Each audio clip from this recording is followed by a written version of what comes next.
Tadi lagi dia mijit karena awalnya cerita dia perpaduan antara Polandia sama Tiongkok.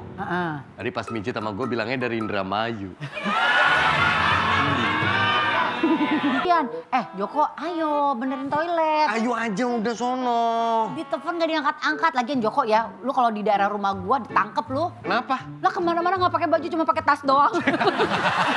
Kalian kenapa sih langsung percaya itu sama Joko kalau nanti kalian dikhianati aja? Karena ada kerja nyata. Gue suka Joko yang ini nih. Kerjanya nggak ada yang mangkrak. Beda sama Joko yang... Anak OB yang Iya, lama. tahu. Ada si Joko. Kalau nyapu nggak bersih gitu. Yang ini nggak ada yang mangkrak ini kerjanya. Joko, kayaknya mending lu pergi aja dah dari sini. Kayaknya lu nggak dibutuhin. Lu pergi aja dah, lu nggak guna. Kebanyakan makan emping lu ya?